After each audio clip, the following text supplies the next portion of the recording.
Bir sessiz olun ya. Bakın bir sessiz olun ya, içeride ses duyuyorum. Sessiz olun ya, içeride bir ses duyuyorsun ya. Bir sessiz olun ya. Sessiz olun.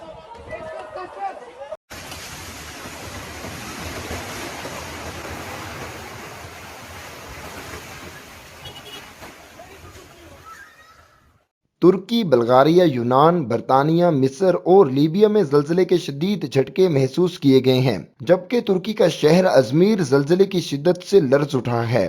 गैर मुल्की media की जानिब से बताया गया है कि तुर्की के शहर अजमीर में जल्जले के शदीद झटके महसूस किए गए हैं। रेक्टर स्केल पर जल्जले की शिद्दत 7 रिकॉर्ड की गई है, जबकि अजमीर के करीब साहली शहर में समंदर की सतह बुलंद हो गई है और पानी आबादी में दाखिल हो गया है। जल्जले के झटके बल्गारिया, यूनान, बरतानिया, मिस्र और लीबिया में भी महसूस किए गए हैं। आलमी खबर रसा इदारे का कहना है कि जल्जले की वजह से कई अमारात के जमीन बोस होने की इतलात मौसूल हो रही हैं। जल्जले के बाद भारी जानी और माली नुकसान का खदशा भी जाहिर किया जा रहा है। जल्जले के खौफ से लोग कलमा तैयबा का विर्द करते हुए घरों और दुकानों से बाहर निकल आए हैं।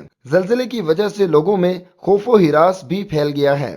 तुर्क सदर ने 7 शिद्दत के जल्जले के बाद सबसे ज्यादा मुतासर शहर अजमीर की जल्द ठीक होने की दुआ की है। ट्विटर पर जारी पैगाम में तुर्क सदर ने कहा कि जल्जले से मुतासरा अफराद के लिए हुकूमत तैयार है और तमाम इकदामात उठाए जा रहे हैं। मुतासरा इलाकों में इमदादी सरगर्मियों के लिए तमाम मशीनरी इस्तेमाल में लाई जा रही है। तमाम इदारे और वज़रा पूरी तरह मुतहम्मल हैं। याद रहे कि तुर्की, बल्गारिया, यूनान, बरतानिया, मिस्र और लीबिया में जल्जले के शदीद झटके महसूस किए गए हैं, जबकि तुर्की का शहर अजमीर जल्जले की शिद्दत में लर्ज उठा है। दोस्तों, हम सबको दुआ करनी चाहिए कि अल्लाह ताला तुर्की पर रहम करे। दोस्तों, मजीद इसी तरह की ताज़ा तरीन वीडियोस देखने के लिए आप हमारे चैनल को सब्सक्राइब कर लीजिए।